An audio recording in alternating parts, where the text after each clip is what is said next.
నమస్కారం, ఘంటారావానికి స్వాగతం. ముందుగా ప్రధానాంశాలు. పూరి జగన్నాథుని రథయాత్రలో అపశృతి, తోపులాటలో 3 మృతి, 50 మందికి పైగా గాయాలు.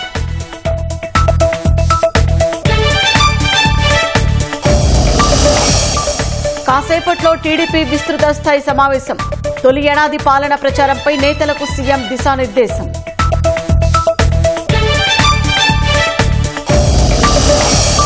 విశాఖ ఎక్స్ప్రెస్ లో మరోసారి దోపిడీకి యత్నం, వారం వ్యవధిలో 3 సార్లు తెగబడ్డ ముఠా.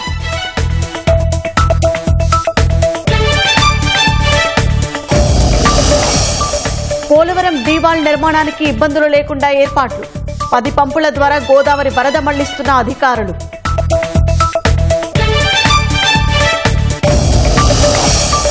కోల్కతా అత్యాచార ఘటనపై 5 సభ్యులతో సెట్, లా కళాశాల సెక్యూరిటీ గార్డును అరెస్టు చేసిన పోలీసులు.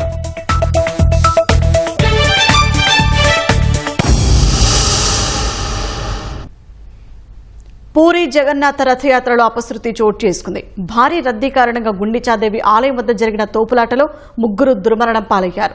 మృతుల్లో 2 మహిళలు ఉన్నారు. ఘటనలో మరో 50 మందికి పైగా గాయాలయ్యాయి. రద్దీని దృష్టిలో ఉంచుకుని తగినన్ని భద్రతా ఏర్పాట్లు చేయలేదని ప్రత్యక్ష సాక్షులు ఆరోపిస్తున్నారు. గాయపడ్డ 50 మందిలో కొందరి పరిస్థితి విషమంగా ఉన్నట్లు తెలుస్తోంది.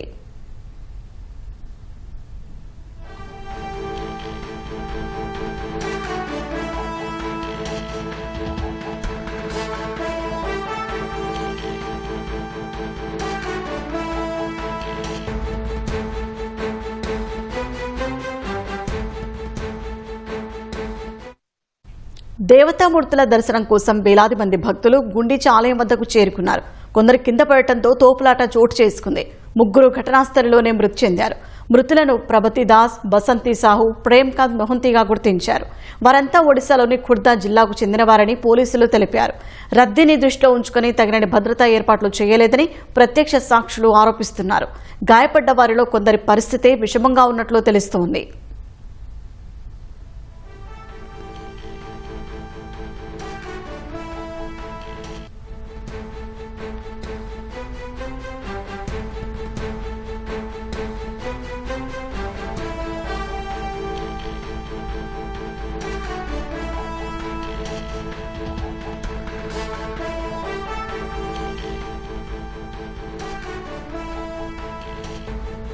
What happened was we were standing in front of Subhadra Ma's Rath, and we were just taking the darshan of Ma, and all of a sudden a lot of crowd came in and they just pushed everyone, and they were not looking at people as in who is beneath their feet or anything, and they were just moving ahead, and in that whole incident I just fell, and at around 10 or 20 people, they just were over my feet, and that is how the incident happened. And there were no government officials, neither police nor an actual ambulance to take care of all of us. ఈసారి రథయాత్ర ప్రారంభించడంలో ఆలస్యం జరగడంపై రాజకీయ వివాదం చెలరేగింది. మాజీ ముఖ్యమంత్రి నవీన్ పట్నాయక్ దీనిని భయంకరమైన గందరగోళంగా అభివర్ణించారు. సరైన సమయానికి రథాలు గుండిచా ఆలయానికి చేరుకున్నాయని బీజేపీ చెబుతోంది. 1977 నుంచి రథాలు ఎల్లప్పుడూ 2వ రోజునే గుండిచా ఆలయానికి చేరుకుంటాయని ఒడిశా మంత్రి ఒకరు పేర్కొన్నారు.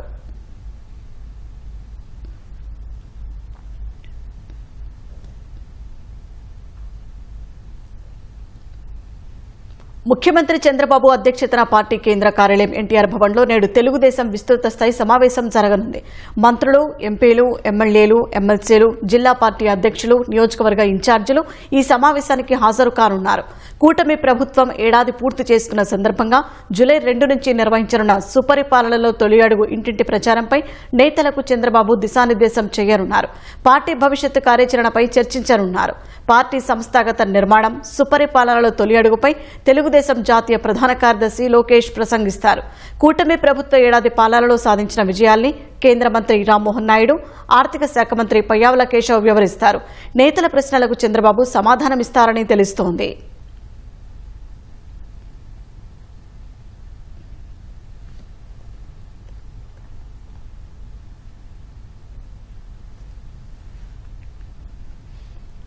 గోదావరికి ఎంత వరద వచ్చినా పోలవరం ప్రాజెక్టులోని ఎగువ దిగువ కాఫర్ డ్యాంల మధ్య డీవాల్ నిర్మాణానికి ఇబ్బందులు తలెత్తకుండా జలవనరుల శాఖ అధికారులు ఏర్పాట్లు చేశారు.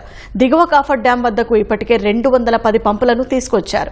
వాటిలో కొన్నింటిని బిగించిన మేఘా ఇంజనీరింగ్ సంస్థ ప్రతినిధులు ఇటీవల పూజలు చేసి వాటి ద్వారా నీటిని గోదావరిలోకి తరలిస్తున్నారు. గతంలో 18 పంపులు ప్రారంభించినప్పటికీ కాఫర్ డ్యాంల మధ్య నీరు అంతగా లేకపోవడంతో ప్రస్తుతం 10 పంపుల ద్వారా నీటిని విడుదల చేస్తున్నట్లు జలవనరుల శాఖ అధికారులు తెలిపారు. డీవాల్ ప్రాంతంలో 3 కట్టర్లు పనిచేస్తున్నాయి. 373 ప్యానెళ్లకు గాను ఇప్పటి వరకు 101 ప్యానెళ్లు ఏర్పాటు చేశారు. 5 రోజుల కిందట కురిసిన వర్షానికి ఎగువ కాఫర్ డ్యాం వెనుక భాగంలో కొద్దిగా నీరు పెరిగిందని, శనివారం స్పిల్వే 48 గేట్ల ద్వారా 27,000 క్యూసెక్కుల నీరు స్పిల్ ఛానల్లోకి విడుదల చేశామని అధికారులు తెలిపారు.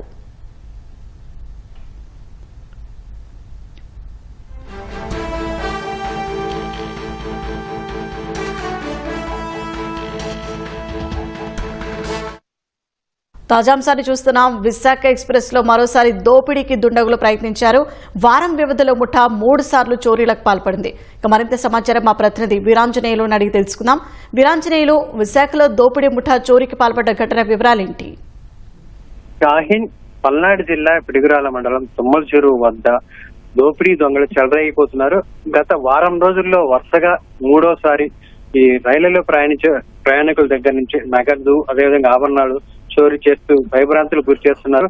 ఈ నేపథ్యంలోనే ఈ నెల 23వ తారీఖున వరుసగా 2 దొంగతనాలు, రేపల్లె డెల్టా ఎక్స్ప్రెస్, అదేవిధంగా కాకినాడ ఎక్స్ప్రెస్ లో దొంగతనాలు పాల్పడినటువంటి దుండగులు మళ్లీ శుక్రవారం రాత్రి హైదరాబాద్ పిడుగురాల న్యూ స్టేషన్ వద్ద, అదేవిధంగా ఈ రోజు శనివారం అర్ధరాత్రి తుమ్మలచెరు సమీపంలో ఉన్నటువంటి కరాలపాడు అనే స్టేషన్ వద్ద కూడా మరోసారి చోరీ పాల్పడ్డారు. ఈ మొత్తంగా చూసుకున్నట్టు ఈ వారంలో ఇది 4వ ఘటనగా చెప్పుకోవచ్చు. ఇప్పటికే 3 ఘటనలు జరిగాయి.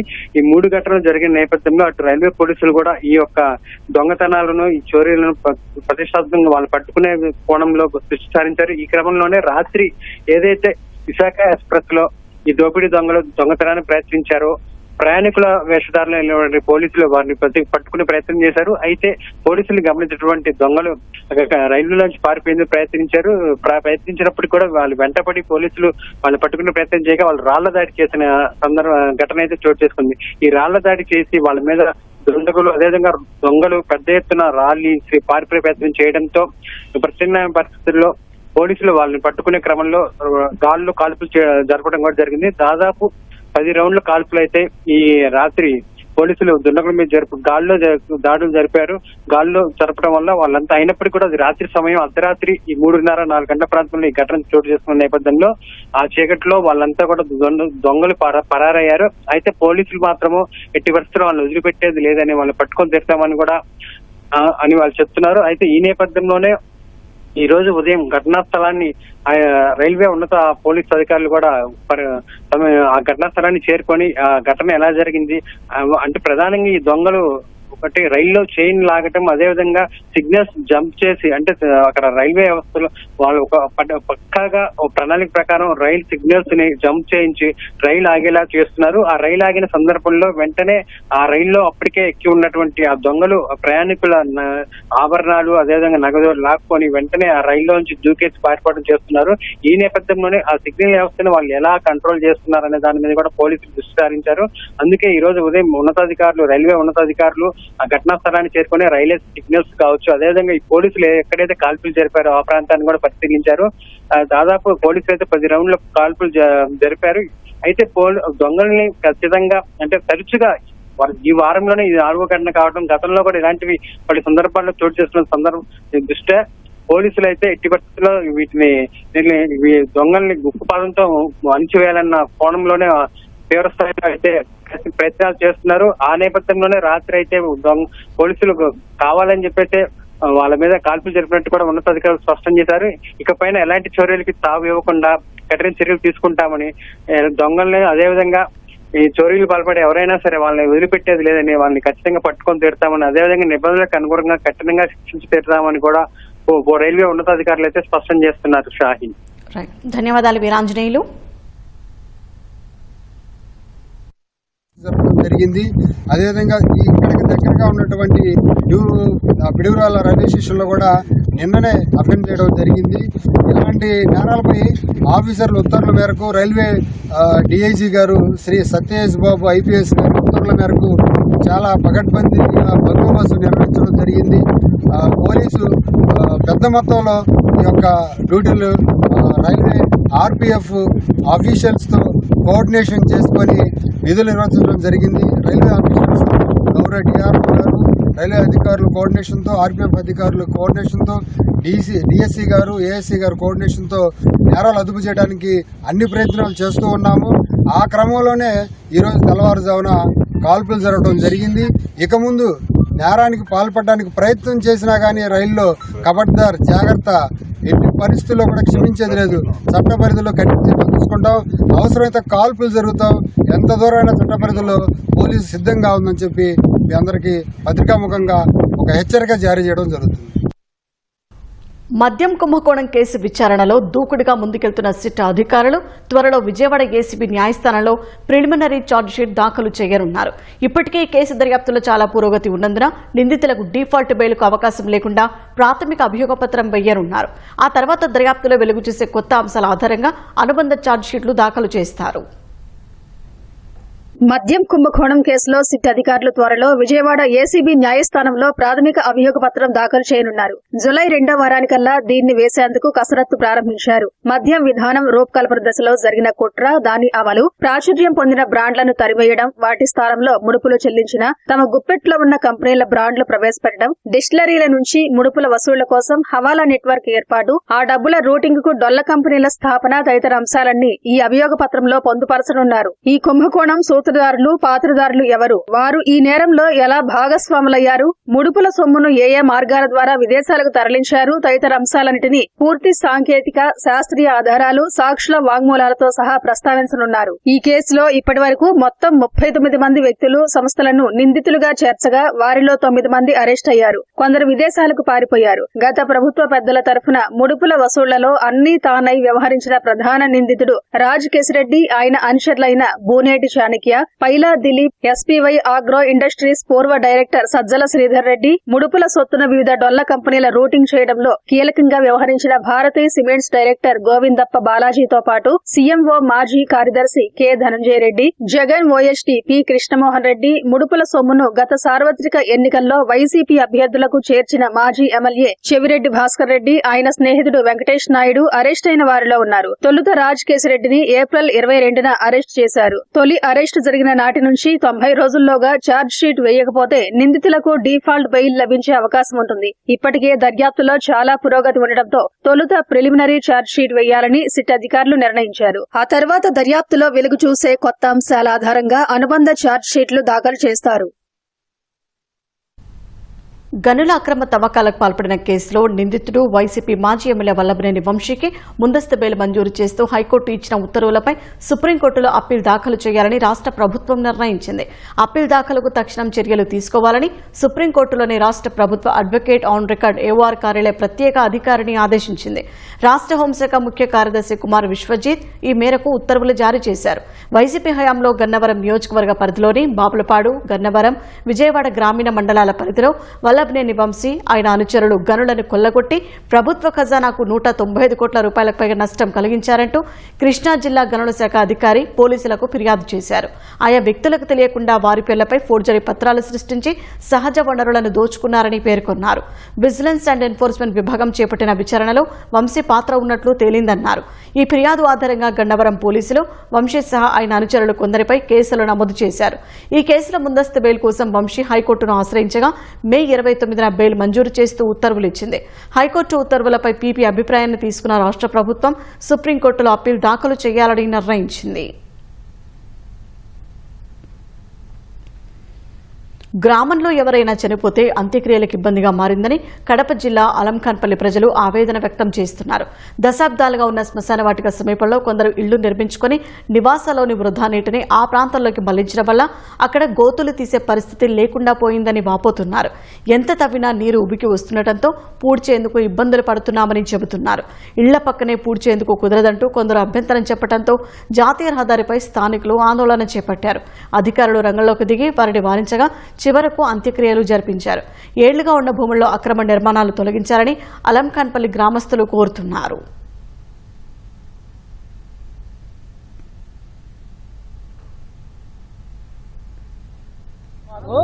మాకు పూర్వం నుంచి వేరే వాళ్ళు ఇచ్చిన సుషండ వాటిక మాకు ఇక్కడ మేము అన్ని మేము చనిపోయినప్పుడు మా ఊరంతా ఇక్కడే కూర్చుంటున్నాము. కానీ ఇప్పుడు చుట్టూ ఫ్లాట్లు కట్టేసినారు, అన్ని నీళ్ళు ఓడిపోయినాయి. ఏ ఒక్క నాయకుడు కానీ ఏ ప్రభుత్వం కానీ మాకు సాయం చేసింది లేదు. అసలు ఈ నీళ్ళని ఎక్కడి చుట్టూ కాంపౌండ్ కట్టారు సార్, శ్మశానం చుట్టూ కాంపౌండ్ కట్టేసినారు, కాలువలు పూడ్చేసినారు. ఆ కాలువలు పూడ్చేసిన వల్ల ఈ నీళ్ళు ఓడిపోయినాయి. ఇప్పుడు మేము ఏడ పూడ్చుకోవాలా? మేము చనిపోతే వేరే ఊర్లో శ్మశానం కోసం అడగడానికి పోతే మీ ఊర్లో మేము గుర్చుకొని మా ఊర్లో ఎందుకు గుర్తుస్తారు మీరు? ఈ శ్మశానం నీళ్ళు వచ్చినాయి చూడు సార్, ఈ నీళ్ళు వచ్చినాయి ఎంత మారిపోతుందో. ఏం నీళ్ళు అవి? ఎంత స్టార్టింగ్ ఇళ్లలో నీళ్ళే, ఇళ్లలో నీళ్లు వాళ్ళ నీళ్లు ఇక్కడ గుంత తీసినా శ్మశాన గుంత తీసినా నీళ్లు పడతానే ఉన్నాయి. కాబట్టి దీన్ని అభివృద్ధి చేయాలని మేము కోరుకుంటాను. కమిట్మెంట్ డ్రైనేజ్ వ్యవస్థ అంతా కూడా ఇక్కడ వస్తుంది. డ్రైనేజ్ వాటర్ అంతా ఇక్కడ వచ్చినా కూడా, ఊళ్ళో అంతా వచ్చినా కూడా ఇక్కడ శ్మశాన వాటికలు ఎక్కడికి ఎవరు పూడికి తీసి చనిపోయిన వ్యక్తులకి ఎలా పూడుస్తాం చెప్పండి. 15 ఏళ్ల నుంచి శ్మశానంలో మోకాళ్ళ లోతు నీళ్లు ఉన్నాయి, కంప చెట్లు ఉన్నాయి. ఇప్పుడు మనిషి చనిపోతే పూడ్చుకునేదానికి మాకు అవకాశం లేదు. ఎవరినైనా కానీ చనిపోయిన వాళ్ళని చూసుకునేదానికి కూడా మాకు అవకాశం లేదు. అవి కూడా శిథిలావస్థలకు వెళ్ళిపోయినాయి. అధికారులు వస్తున్నారు, పోతున్నారు, చూస్తున్నారు, కానీ స్పందన లేదు. పూడ్చేదానికి ఎక్కడ లేక మేము రోడ్లో ధర్నా చెందుతున్నాము. అయినా ఏ అధికారులు స్పందించడం లేదు. ఈ అధికారులు కానీ ఈ ఎమ్మెల్యే కానీ మాకు ఏదన్నా న్యాయం చేయగలుగుతారని కోరుతున్నాం సార్. బదిలీల ప్రక్రియలో అధికారుల తీరును నిరసిస్తూ ఏలూరు జిల్లా వ్యవసాయ శాఖ కార్యాలయం వద్ద సచివాలయ వ్యవసాయ కార్యదర్శులు ఆందోళనకు దిగారు. అగ్రికల్చర్ అసిస్టెంట్స్ బదిలీల్లో ఏలూరు జిల్లాలో పోస్టులు లేవని చెప్పిన అధికారులు అందరినీ పశ్చిమ గోదావరి, తూర్పు గోదావరి జిల్లాలకు వెళ్లమని ఆదేశించడంతో ఉద్యోగులు ఆందోళనకు దిగారు. ఏజెన్సీ మండలాల్లో ఉద్యోగాలు చేసిన సిబ్బందిని సైతం పక్క జిల్లాలకు వెళ్లమనడంతో న్యాయం చేయాలంటూ ధర్నాకు దిగామంటూ సచివాలయ ఉద్యోగులు తెలిపారు. అర్ధరాత్రి జిల్లా వ్యవసాయ శాఖ కార్యాలయం వద్ద బైఠాయించి నిరసన వ్యక్తం చేశారు.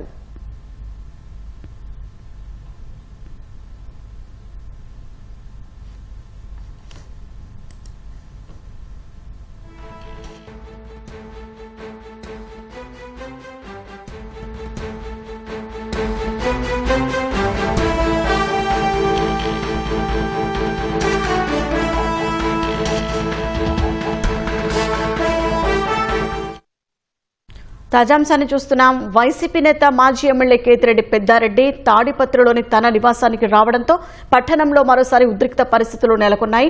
తాడిపత్రి నుంచి పెద్దారెడ్డి వెళ్లిపోవాలంటూ జేసీ ప్రభాకర్ రెడ్డి నేతృత్వంలో పెద్ద ఎత్తున టీడీపీ శ్రేణులు తరలివచ్చారు. పరిసర గ్రామాల నుంచి టీడీపీ కార్యకర్తలు తాడిపత్రికి చేరుకున్నారు. పెద్దారెడ్డి ఇంటిని చుట్టుముట్టేందుకు యత్నించారు.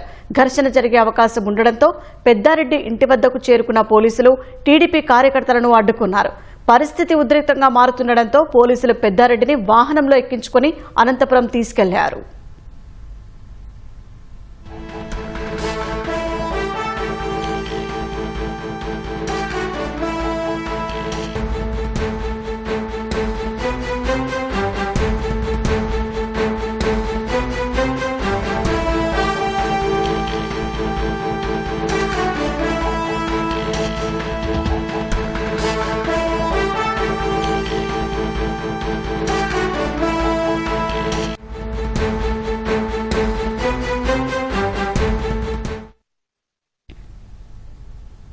ఒక తరగతిలోని విద్యార్థులు అభ్యసన సామర్థ్యాల్లో ఒక్కొక్కరు ఒక్కో స్థాయిలో ఉంటారు. అందుకే అందరికీ ఒకేలా కాకుండా వారి స్థాయిని అనుసరించి బోధన అందించేందుకు సమగ్ర శిక్షా అభియాన్ చర్యలు చేపట్టింది.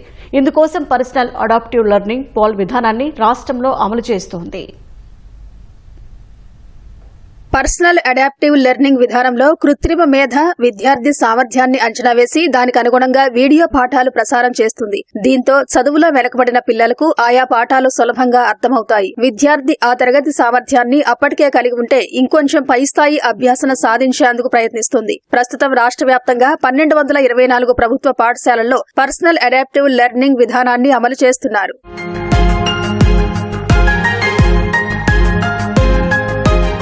ప్రభుత్వ బడుల్లో 6 నుంచి 9 తరగతుల విద్యార్థులకు పాల్ విధానాన్ని ప్రవేశపెట్టారు. ఇది పూర్తిగా స్వయంచాలిత అభ్యాసన విధానం. ఒక్కో పాఠశాలలో 30 ట్యాబ్లు సమకూర్చుతారు. గణితం, ఆంగ్లం, తెలుగు పాఠ్యాంశాల కంటెంట్ ను వాటిలో అప్లోడ్ చేస్తారు. ఈ విధానం మొత్తం AI ఆధారంగా పనిచేస్తుంది. విద్యార్థికి గణితానికి సంబంధించి ట్యాబ్ లో ఓ వీడియో పాఠం వస్తుంది. తర్వాత దానిపై కొన్ని ప్రశ్నలు వస్తాయి. జవాబులిచ్చిన తర్వాత ఆ విద్యార్థి సామర్థ్యాన్ని AI అంచనా వేసి అందుకనుగుణంగా వీడియో పాఠాలను పంపుతుంది. పరీక్షలో సమాధానాలు తప్పుగా ఇస్తే ఎందుకు తప్పో చెబుతూ వీడియోలు ప్రసారం చేస్తుంది. దీంతో ఆ విద్యార్థి అభ్యాసన సామర్థ్యాలు మెరుగవుతాయి. ఈ ట్యాబ్లను ఆఫ్లైన్ లోనూ వినియోగించుకోవచ్చు. వారానికి ఒకరోజు ఉపాధ్యాయులు వాటిని ఇంటర్నెట్ తో అనుసంధానం చేస్తారు. ఆ సమయంలో వాటిలోని డేటా ఆటోమేటిక్ గా రాష్ట్ర కార్యాలయానికి చేరుతుంది.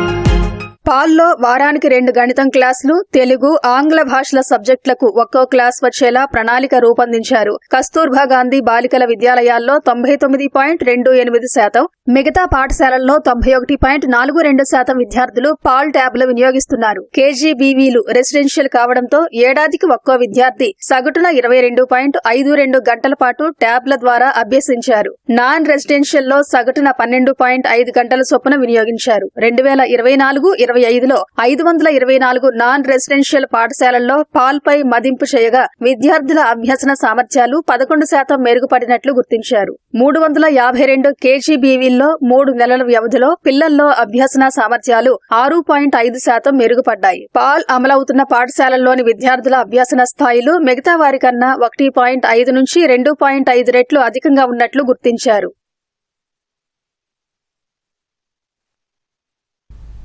పల్నాడు జిల్లా ఎడ్లపాడు మండలం షంగీజ్ ఖాన్పేట పరిధిలో అక్రమంగా గ్రావెల్ తరలిస్తున్న లారీలను జనసేన నాయకులు అడ్డుకున్నారు. అసైన్డ్ అటవీ భూముల్లో సుమారు 20 నుంచి 30 అడుగుల లోతు గ్రావెల్ తవ్వి అక్రమంగా తరలిస్తున్న అధికారులు పట్టించుకోలేదని జనసేన నాయకులు ఆరోపించారు. అడ్డుకున్న లారీల తాళాలను తీసుకుని స్థానిక VROకు అందజేశారు. మైనింగ్ మాఫియా ముడుపులకు అలవాటు పడిన అధికారులు పర్యావరణ పరిరక్షకు తూట్లు పొడుస్తున్నారని జనసేన నేత గాదె వెంకటేశ్వరరావు ఆరోపించారు. పెద్ద ఎత్తున అటవీ భూములు, అసైన్డ్ భూములు తవ్వుతున్నారు. ఊర్లో ప్రజలు కూడా ఇబ్బంది పడుతున్నారు. అయినా కానీ అధికారులు ఎవరు కూడా స్పందించట్లేదు. వచ్చి చూస్తే లోపల KGF సినిమా లాగా ఉంది లోపలంతా కూడా. ఎందుకంటే నేను వచ్చి 3 గంటల ఇప్పటికి కలెక్టర్తో మాట్లాడాను, MROతో మాట్లాడాను, పోలీస్ డిపార్ట్మెంట్ వాళ్ళతో మాట్లాడాను, మైనింగ్ వాళ్ళతో కూడా మాట్లాడితే ఇంతవరకు ఒక అధికారి కూడా ఇక్కడ రాకుండా తూతు మంత్రంగా ఒక VROని పంపించారు. అంటే ప్రభుత్వ ఉద్యోగులు కూడా ఈ రకంగా దేనికోసం భయపడుతున్నారు? మీరు ప్రజల కోసం పనిచేస్తున్నారా, లేకపోతే ఇక్కడున్నటువంటి సోకాళ్ళు ఈ మాఫియా ఎవరైతే ఉన్నారో ఈ మాఫియా నెలవారీ ఇచ్చే ఆ మామూలు కోసం మీరు పనిచేస్తున్నారా? ఏ లారీలు కనిపించట్లేదా? ఏమన్నా అల్లా దీపమా మాయమైపోయి అక్కడ వస్తున్నాయా? 3 లారీలు సంబంధించిన తాళాలు MRO గారి ఇన్స్ట్రక్షన్ ప్రకారమే తీసుకున్నాను నేను. కానీ ఇంతవరకు రాలేదమ్మా. వాళ్ళ VRO గారిని ఒక ఆయన పంపించింది. ఆ VRO గారికి 3 బండ్ల తాళాలు ఇప్పుడు ఇస్తాను నేను. మరి వాళ్ళు దాన్ని రాజమార్గంలో పంపిస్తారో, వాటిని సీజ్ చేస్తారో వాళ్ళ విజ్ఞతగా వదిలేస్తాను. వీటి మీద ఖచ్చితంగా మానిటరింగ్ చేస్తాము రేపు పొద్దున్నే మేము. కోల్కతాలో న్యాయ విద్యార్థిపై అత్యాచార కేసు విచారణ కోసం 5 సభ్యులతో ప్రత్యేక దర్యాప్తు బృందం సిట్ను కోల్కతా పోలీసులు ఏర్పాటు చేశారు. ప్రజల నుంచి పెద్ద ఎత్తున ఆందోళనలు వెల్లువెత్తుతున్న నేపథ్యంలో ఇప్పటి వరకు 4 అరెస్టు చేశారు. తాజాగా అరెస్ట్ అయిన వ్యక్తి ఓ సెక్యూరిటీ గార్డు అని పోలీసులు తెలిపారు. ఘటనకు సంబంధించి అతడిని ప్రశ్నించగా సరిగ్గా సమాధానాలు చెప్పకపోవడంతో అరెస్టు చేశామన్నారు. ఘటన సమయంలో సెక్యూరిటీ గార్డు కళాశాలలోనే ఉన్నట్టు సీసీటీవీ కెమెరాల ద్వారా గుర్తించారు. శనివారం అత్యాచార బాధితురాలని ఘటనా స్థలికి తీసుకెళ్లిన పోలీసులు ఆమె చెప్పిన వివరాలను నమోదు చేసుకున్నారు. ఈ మొత్తాన్ని వీడియో తీశారు. జూన్ 25న కస్బా ప్రాంతంలోని సౌత్ కోల్కతా లా కళాశాలలో తొలి సంవత్సరం చదువుతున్న విద్యార్థిని నిందితులు సెక్యూరిటీ సిబ్బంది గదిలో బంధించి అకృత్యానికి పాల్పడ్డారు. బాధితురాలు తప్పించుకునేందుకు ప్రయత్నించగా హాక్ స్టిక్ తో దాడి చేశారు. ఈ కేసులో ప్రధాన నిందితుడైన మనోజిత్ మిశ్రా సహా మరో 2 పోలీసులు ఇదివరకే అరెస్టు చేశారు. అత్యాచార ఘటనపై 2 తృణమూల్ నేతలు చేసిన వ్యాఖ్యలతో తీవ్ర దుమారం చెలరేగగా అవి వారి వ్యక్తిగత వ్యాఖ్యలని పార్టీ స్పష్టం చేసింది. అత్యాచార ఘటనకు వ్యతిరేకంగా లా కాలేజీ వద్దకు ర్యాలీగా వెళ్లేందుకు యత్నించిన పశ్చిమ బెంగాల్ బీజేపీ అధ్యక్షుడు సుకాంత మజుందార్ సహా పలువురిని పోలీసులు అదుపులోకి తీసుకున్నారు.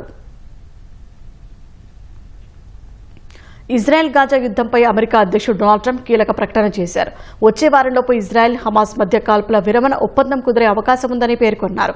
చాలా సమీపంలో ఉన్నామని, చర్చల ప్రక్రియలో ఉన్నవారితో మాట్లాడినట్టు ట్రంప్ చెప్పారు. వచ్చే వారంలోపు కాల్పుల విరమణ జరుగుతుందని ఆశిస్తున్నట్టు మీడియాతో ట్రంప్ తెలిపారు. ఓవైపు కాల్పుల విరమణ చర్చలు కొలిక్కి వస్తున్నాయన్న వార్తల నేపథ్యంలో గాజాలో మరణ మృదంగం ఆగడం లేదు. శుక్రవారం రాత్రి నుంచి ఇజ్రాయెల్ చేస్తున్న దాడులతో 72 మంది పాలస్తీనియన్లు మృతి చెందారని గాజా ఆరోగ్య శాఖ సిబ్బంది తెలిపారు. హంగరీలోని బుడాపెస్ట్లో LGBTQ+ ప్రైడ్ ఈవెంట్పై నిషేధాన్ని వ్యతిరేకిస్తూ దాదాపు 1,00,000 మంది ర్యాలీలో పాల్గొన్నారు. విక్టర్ ఓర్బన్ ప్రభుత్వానికి వ్యతిరేకంగా నినాదాలు చేశారు, బ్యానర్లను ప్రదర్శించారు. హంగరీ చరిత్రలో ఇది అతిపెద్ద కార్యక్రమమని నిర్వాహకులు పేర్కొన్నారు. ర్యాలీ సందర్భంగా ఆందోళనలు చేసిన పలువురిని పోలీసులు అదుపులోకి తీసుకున్నారు. బుడాపెస్ట్లో 30వ వార్షిక LGBTQ+ ప్రైడ్ పరేడ్పై నిషేధం విధిస్తూ విక్టర్ ఓర్బన్ ప్రభుత్వం ఈ ఏడాది మార్చిలో చట్టాన్ని ఆమోదించింది. దీన్ని వ్యతిరేకిస్తూ భారీగా ప్రజలు ర్యాలీలో పాల్గొన్నారు. ఈ మార్చ్ కేవలం లైంగిక మైనారిటీల ప్రాథమిక హక్కులను కాపాడటమే కాకుండా ఓర్బన్ పాలనలో ప్రజాస్వామ్య ప్రక్రియలపై వేగవంతమైన అణచివేతను తెలియజేస్తుందని పలువురు పేర్కొన్నారు.